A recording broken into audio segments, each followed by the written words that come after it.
김원진 대표님께서 너무 과찬을 해주셔서 제가 몸둘 바를 모르겠습니다. 오늘 우리 공화당 당원 여러분 고생 많이 하셨죠? 예, 열심히 투쟁을 하셨지 않습니까? 세 군데 시위를 하시고 또 오늘 이 날씨도 차고 아마 또 식사도 못 하시고 배도 고프실 텐데 또 여기 와 계십니다. 똑같은 마음입니다. 내일은 또 11월 29일이 유경수 여사님 탄생일입니다. 저도 매년 갔습니다. 거기는 옥천 문화원에서 한 30년 전부터 11시에 행사를 하고 있죠. 과거에도 우리 대표님 모신 대표로 모신 그 시절에도 대표님은 11억 국민묘지 가시고 옥천은 동생 건영 씨가 가고 이렇게 했습니다. 아마 내일 또 건영 씨가 가서 대신 또 이렇게 좀 인사를 하시고 그러지 않을까 합니다. 아무래도 오늘 대법원에서 대통령님에 대한 대법원 판결이 있었으니까 그 부분부터 말씀을 드려야 되겠죠. 그게 제일 궁금하시겠죠. 우리야 대통령님 무죄 석방으로 시작된 이 모임 아닙니까? 저는 항상 그러는데 대한문 집회와 이 서울역 공화당 집회만 식전 행사 때 박근혜 대통령한테 격려를 올리고 있고 탄핵 무효를 외치고 있습니다. 오늘 대법원 파기환송 판결을 보면서 제 느낌은 이 좌빨 빨갱이들은 참 잔인하고 비정한 놈들이다. 빨갱이가 두 종류가 있습니다. 토착 빨갱이, 그러니까 할아버지 이런 세력들이 남노당 간부하던 말하자면 조국이 같은 게 할아버지가 바로 남노당 노동부장까지 있잖아요. 그래 토착 빨갱이가 있고 자생 빨갱이가 있습니다. 80년대 이후에 주소파가 된 자생 빨갱이들인데 지금 대법원은 대법원장부터 이 자생 빨갱이들이 좀 대법원을 장악을 했죠. 판사 그러면 그래도 우리는 있지 않습니까? 재판 총사가 걸리면은 그래도 판사 재판을 받을 때는 판사님은 정의를 실현해 주겠지. 그리고 우리가 기대를 하죠. 대법원이면은 우리가 기대를 하는데 이 김명수라는 대법원장이 있는 이 지금 현재 대법원은 완전히 빨갱이로 돌아섰다는 것을 이해를 하셔야 됩니다. 대법원 판사가 13명으로 구성됩니다. 그런데 박근혜 대통령 시대에 임명했고 좀 보수적인 판사가 4분이 있습니다. 그리고 2분이 더 약간 보수적인 분이 있는데요. 한 분은 대통령 양성태 대법원장 때 임명한 분인데 추천을 양성태 원장을 통해, 한 분은 대통령 때 임명했고 한 분은 문재인 때 임명을 했는데 어쨌든 13명 중에 6명이 그래도 이제 보수 쪽으로 이제 생각할 수가 있는데요. 그게 얼마 전에 지난주에 나왔던 백년투쟁이라는 그 다큐멘터리에 대한 판결에서 딱 7대 6으로 나눠졌지 않습니까? 6명 됐는데 대법원장이 딱 저쪽으로 돌았으니까 모든 판결에서 지는 거죠. 근데 이 4명 대통령이 임명하신 4분이 지금부터 한 1년 반 사이에 다 물러나게 됩니다. 그럼 앞으로 이 4명을 누구를 채울 거냐? 또 좌빨들을 채우겠죠. 그러면 대법원은 완전히 빨간 색깔로 저쪽으로 물들게 되는 겁니다. 이 미국 같으면 이런 뉴스를 굉장히 따지거든요. 대법원 판사 1명 가지고 이 말하자면 좌우 진보 보수가 어떻게 바뀌느냐. 우리는 이런 신문들 언론들이 그런 거 보도도 하지 않고 그냥 문재인이가 밀어붙이면 다 그냥 가는 셈이 되지 않습니까? 그래서 이 문재인 정부가 지금 이렇게 그냥 독재를 하고 있는데 진짜 좌파 독재가 시작이 됐는데 가장 첫 번째 이들이 장악한 게 지금 사법부입니다. 삼권 분립 아시잖아요. 그 입법, 행정, 사법이잖아요. 행정은 대통령이 하니까 행정이고 마지막 단계가 사법인데 사법부를 제일 먼저 장악했어요. 그래서 남은 게 뭡니까? 입법 아닙니까?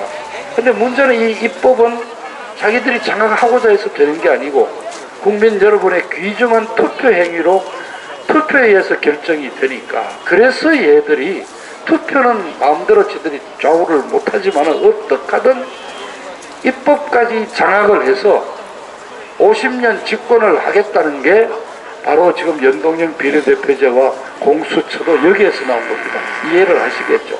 이 문재인 좌빨 정부는 첫째 하여튼 북한과 하여튼 합작해서 친중, 종북, 그리고 반미 반일 노선을 걷는 고려 연방제로 가겠다.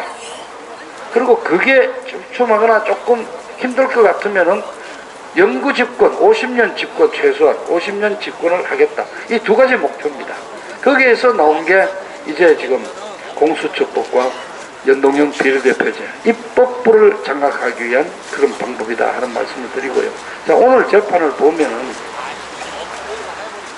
국정원 특활비라는 게 그렇습니다. 저는 뭐 교수가 아니기 때문에 여러분들한테 쉽게 얘기합니다.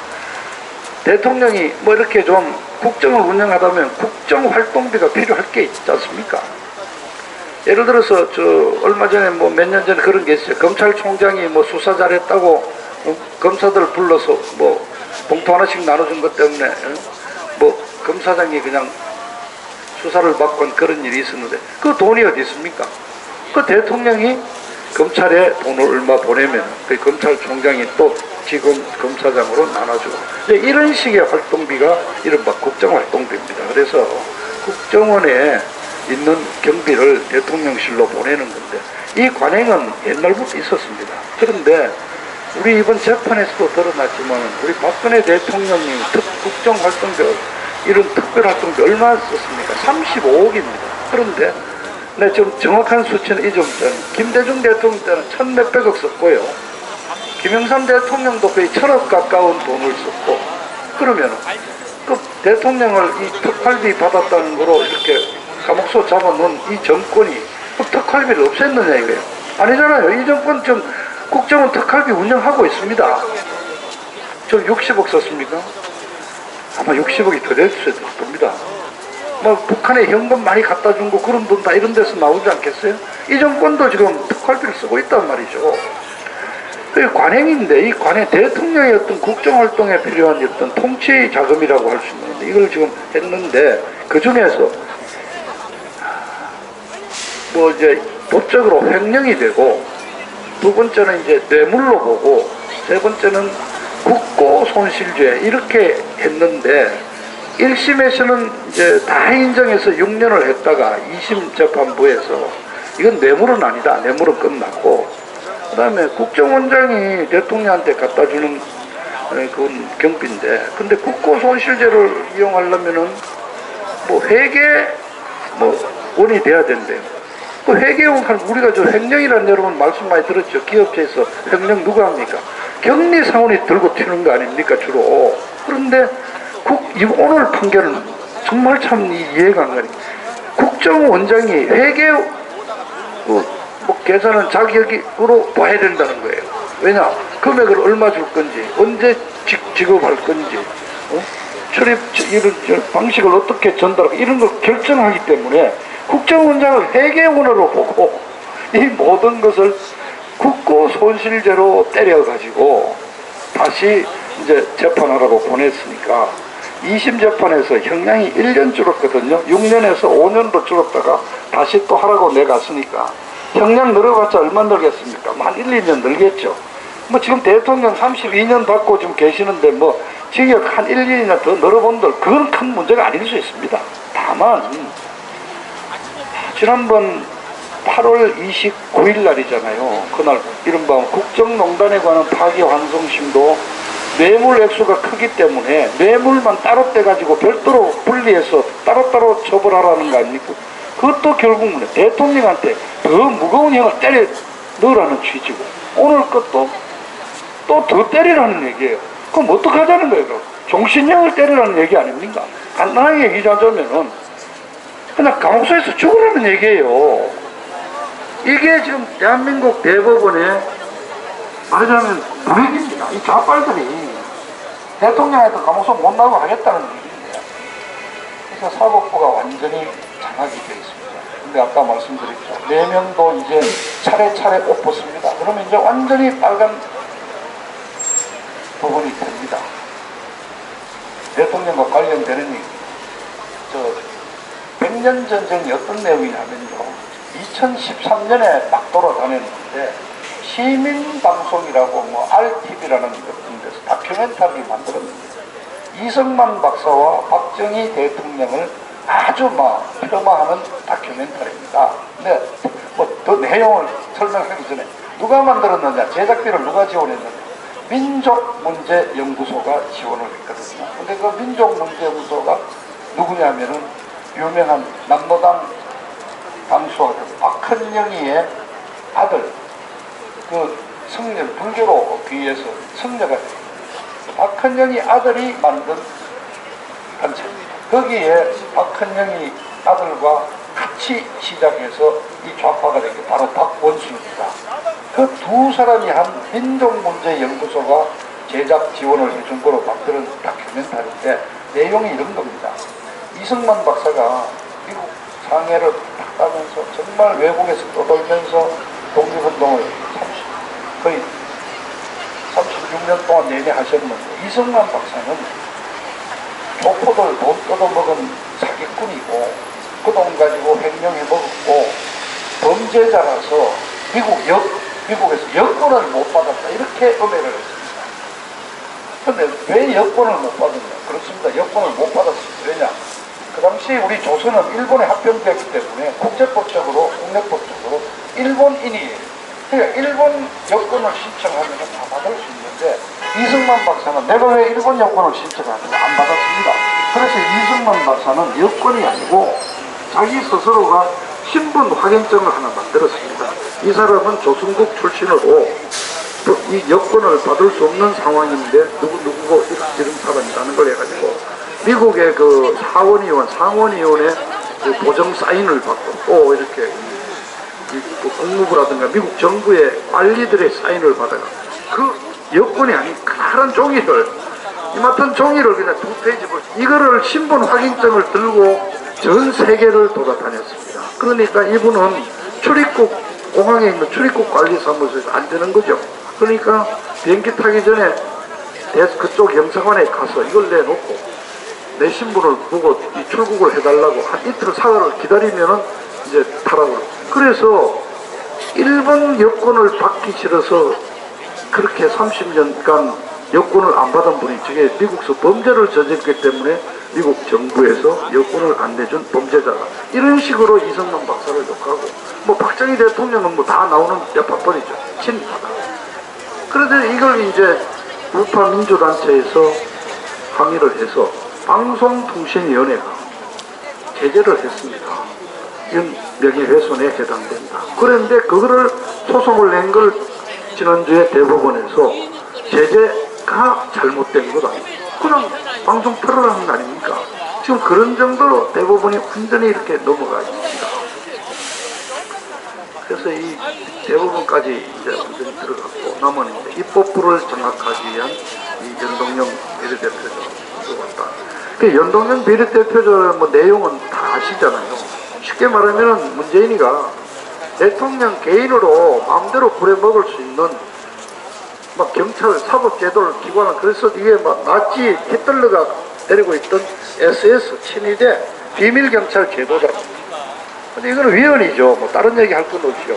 정부 부처를 어떤 하나를 만들면은 정부 조직법에 따라서 정부 조직법에서 그 부처의 설립을 인정해주는 국회 표결을 거쳐서 하나의 부처가 나오는데, 지금 국회의원을 제외한 대한민국의 장차관, 뭐 심지어는 뭐 군 장성, 뭐 고위 관리들을 다 마음대로 수사하고 기소할 수 있는 권한을 가진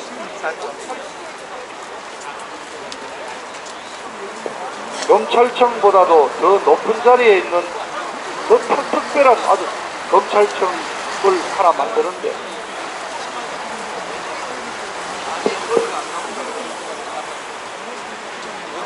네, 정부조직법 개정안을 내지도 않고 그냥 대통령령으로 하나 만들거든요.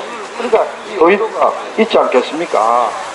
근데 이걸 왜 하느냐, 이게 이 연동형 비례대표제가, 연동형이 아니죠, 공수처법이 됐을 때, 이것도 저는 이제 이런 이제 사례를 들어드릴게요. 내년 선거를 위한 거거든요. 내년, 아까 말씀드렸죠, 내년 입법부를 장하기 위해서 내년 선거에도 무조건 과반수를 얻게 한 건데, 연동형 비례대표제는 선거법을 가지고 장난을 치는 거고요. 공수처법은 어떤 식이 되느냐, 여기에 공직자 국회의원은 그 대상이 아닙니다. 그러면은 며칠 전에 저 유명한 우리 저 홍방자가 어디 문병 가서 그랬죠. 공수처법 받고 연동형만 막으면 된다. 공수처법은 왜 받아도 되느냐? 국회의원 안 걸리니까 우리는 해당 안 되는 거 아니냐, 이제 이런 논리로 홍방자가 얘기했죠. 말정이죠. 예. 그런데 국회의원 해당이 안 되겠습니까? 그 예가 바로 이제 어제 오늘 터져 나온 울산시장 김기현 시장 작년 선거에 관련된 그 사례를 또 설명을 드리죠. 자, 그 김기현 시장 동생이 무슨 건설업을 합니다. 주로 아마 임야 이런 걸 사가지고 개발하고 이런 개발을 업자인데, 그 동생이 뭐 사가지고 개발한 쪽에 이 편의를 봐줬다 이거죠. 그래서 그 편의를 봐주는데 김기현 시장의 비서실장도 관여돼 있다 하는 그런 투서도 들어오고 이래가지고 이미 수사를 해서 2년 전에, 지금으로부터 따지면은 2년 전에 무혐의 받은 사건입니다. 그런데 작년 6월 지방선거를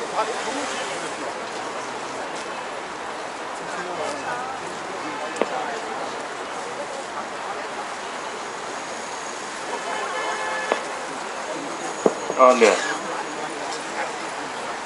여보세요? 작년 3월에 네네네. 청와대 민정수석실에서 김기현 시장에 관련된 그 비리에 관련된 또 새로운 첩보를 하나 입수했다 해서 이거를 울산경찰청으로 내려보내지 않습니까? 그 이제 드디어 어제와 오늘 다 공개가 됐지만은 민정수석실에 조국이 바로 밑에 있던 백원우라는 그 비서가, 백원우가 누굽니까? 노무현이 장례식 때 그 당시 이명박 대통령이 오니까 일어서서 살인자, 살인마 그러고 이명박한테 손가락질해서 그걸로 일어선 친구 아닙니까? 그걸로 국회의원 두 분도 묻죠. 이 백원우가 정보를 울산으로 보내줬는데 그 당시 울산지방경찰청장이 누구냐면 이 이름도 기억해요. 황운하라고, 지금은 대전경찰청장으로 있는데 며칠 전에 이 친구도 출마한다고 했죠. 근데 자기 떠도는 소문은 작년에 울산 사건 잘 처리해주면은 국회의원 시기주기로 황운한테 다 내락이 돼 있었다는 소문이 울산 바닥에서는 뻔했습니다. 그래서 황운하가 그 사건을 받아가지고 새로 수사를 한 거예요. 근데 수사를 언제 했느냐? 선거 한 일주일쯤 한 열흘쯤 남겨두고 새로운 첩보가 있어서 김기현 시장 비서실장과 동생에 대한 수사를 새로 시작한다고 발표를 하고, 그리고 선거 한 이틀 전인가 시장 비서실을 압수수색을 했습니다. 자, 김기현 시장한테는 경찰이 손을 안 댔죠. 그러나 동생이 문제라고 다 건드렸으니까 그날로 지지율이 뚝뚝 떨어지는 게 아닙니까? 그러니까 국회의원은 일단 공수처에 피해가 있는 것처럼 보이지만은 국회의원 동생이 했다거나 사촌이 했다거나 뭐 아들이 뭐 했다고 국회의원들도 다 처벌할 수 있는 거예요. 그러니까 대상에 빠져있는 국회의원도 이런 식으로 잡아놓을 수 있는데 어마어마한 공포정치가 자행이 되는 거 아닙니까? 그러니까 내년 선거 때도 몇몇 타겟 아주 중요한데 그 동생이나 인척이 관련된 사건 수사한다 그러면서 그냥 뭐 사무실 압수수색이나 하면은 그냥 우리 국민이 보기에는, 자, 그래서 김기현 시장 작년에 선거 떨어지고 그리고 얼마 한 2달 뒤에 검찰로부터 무혐의 처분 받았어요. 그 무혐의 받았지만은 이미 버스는 지나간 거잖아요. 그 왜 그랬느냐? 울산시장 지금 현재 하고 있는 친구가 송철호라고 뭐 문재인이하고 둘도 없는 친구래요. 우리가 대통령 친구 하나 봐주기 위해서 그 조국이가 달라드는 겁니다. 그러니까 이 조국이가 하여튼 우리한테는 큰 선물을 많이 주고 있습니다. 하여튼 조국 수사를 하는 과정에서 지금 이런 이제 비리가 계속 나오고 이제 하는 거죠. 제가 지난번 연습 때 그랬죠. 11월 9일과 10일은 하루 차이지만은 완전히 다르다고. 이제 2년 반 딱 지나고 이제 내리막길에 들어온 문재인이 주변에는 이제 떠나는 사람도 많고 이제 터뜨리는 사람 많고 욕하는 사람 많고 이제 갑니다. 그래서 뭐 얘기가 많이 돌았습니다만은 그 대통령에 대한 오늘 이거는 참 대통령한테 더 죄를 더 많이 중벌을 가하라는 판결이라서 정말 참 비정하다. 너무 참 잔인한 놈들이다 하는데, 자, 문제는 여러분들 궁금하신 게 아까 어느 사모님도 대표 두 번 물으시던데, 그래, 우리는 대통령께서 지금 12월 중에 막 그냥 병원에서 다시 의왕으로 수청대로 가는 일은 없이 그냥 이렇게 나오시지 않겠는가 좀 생각을 하지 않습니까? 근데 어떻게 되겠느냐, 참 저도 막 머리를 짜내 봤습니다. 근데 최근에 이제 불길한 그런 조짐들이 보이죠. 갑자기 한겨레 신문, 경향신문, 오마이뉴스 이런 데서 무슨 수감 중인 죄수가 말이지 2달씩 병원에, 외부 병원에 와서 누워있는 경우는 없었다 그러고 특혜다 그러고, 갑자기 성모병원에 계신 그 대통령에 대한 막 이렇게 그런 음해 기사들이 몇 번 나오고, 그리고 갑자기 분위기가 다시 서청대로 돌려보낸다는 얘기가 좀 다다하게 퍼지고 있습니다.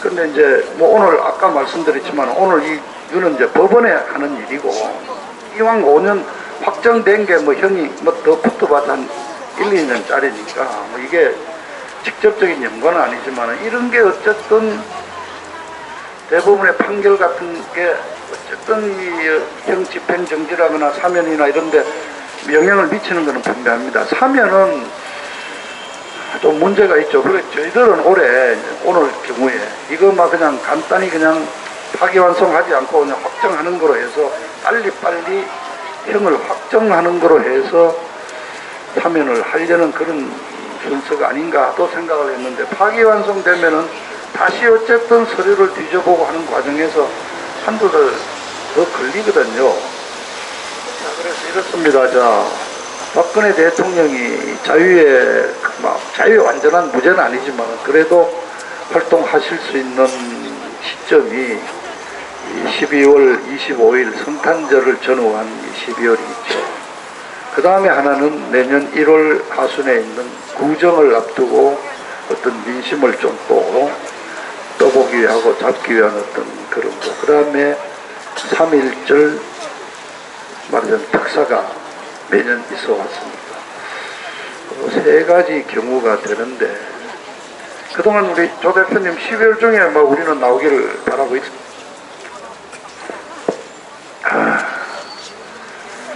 또 이제 또 이런 기사도 나왔죠. 한명숙 전 총리, 뭐 이광재 국회의원 하던 친구, 정동채 의원, 이석기를 제외한 뭐 이런 몇몇들을 사면을 해준다.